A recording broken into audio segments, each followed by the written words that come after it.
So here's just a fun art item that shows you how bad the mainstream press is again. So here they are trying to protect Joe Biden.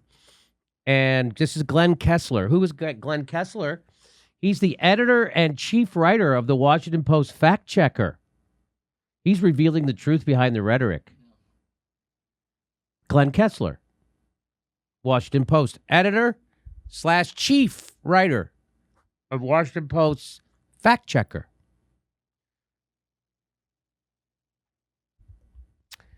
Biden's Saigon, Biden's Bay of Pigs, historical. And now, so they're saying how Biden is pulling out of Afghanistan is very akin to those things. These are big failures, foreign policy failures. And the fall of Saigon.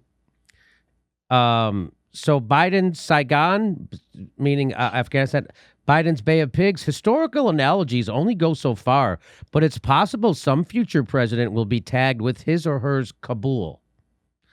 So Glenn, and he says this manages to be both a humiliating fall of an ally we supported and a massive intelligence failure.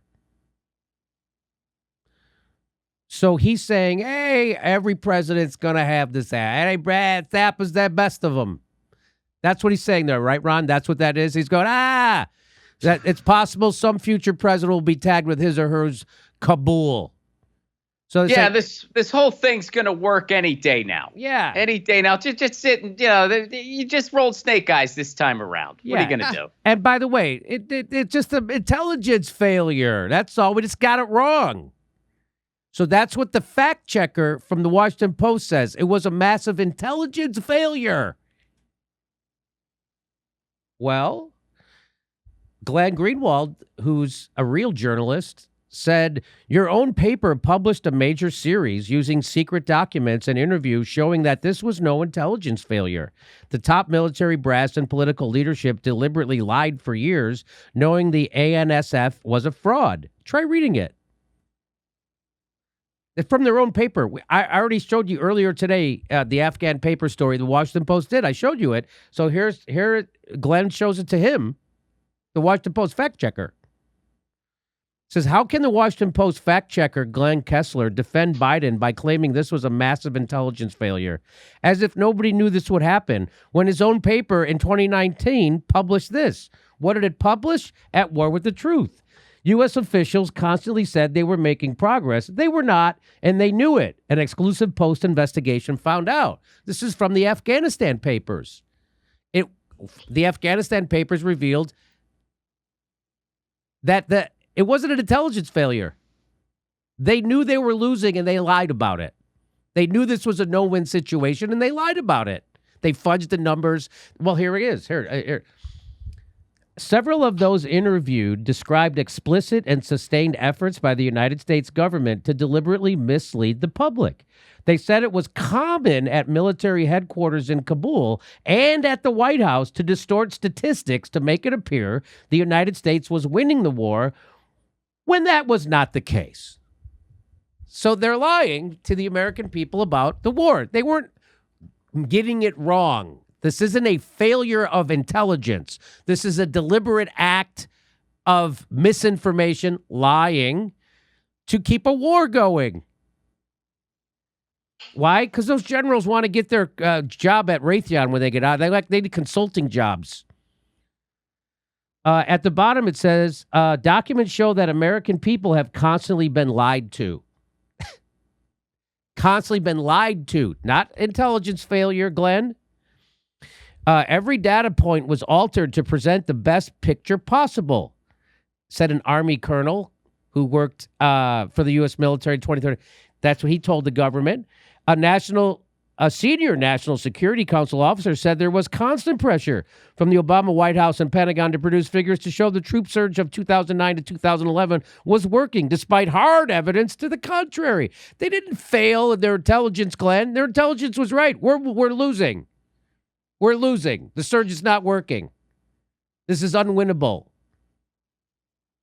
Wasn't a failure of intelligence.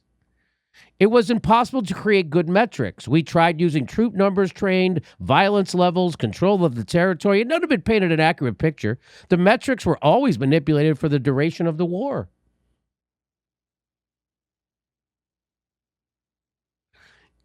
Even when casualty counts and other figures look bad, the senior NSC official said the White House and Pentagon would spin them to the point of absurdity.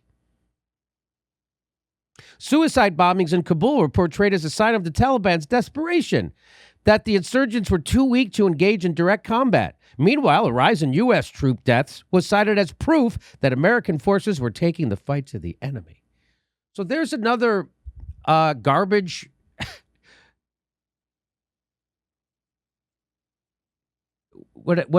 Just a ridiculous garbage assertion from another establishment journalist who's there's no way he doesn't know that he's lying.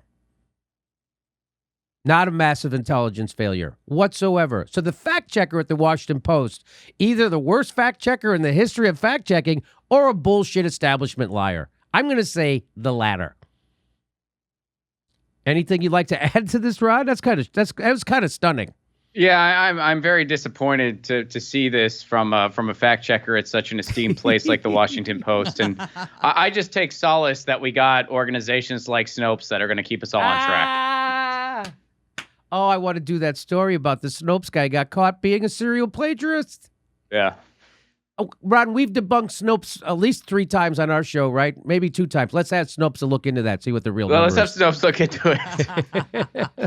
Well, it's pretty funny because, like, I remember, I mean, I've said things on this show and just elsewhere where I was like, look, I don't go to Snopes for, like, hard-hitting information for the same reason I don't go to TMZ for that reason. Like, if you want to find out, like, some pop culture, like, did so-and-so say this or tweet this? Like, yeah, that's one thing. But something a little harder than that, yeah, you don't go to a place like Snopes. And it turns out that even that was setting the bar too high for them. Like, even that was giving too much credit. Because it's like, oh, no, they were actually just plagiarizing everything even. Yeah. Plagiarizing, half the stuff he wrote was plagiarized, I think.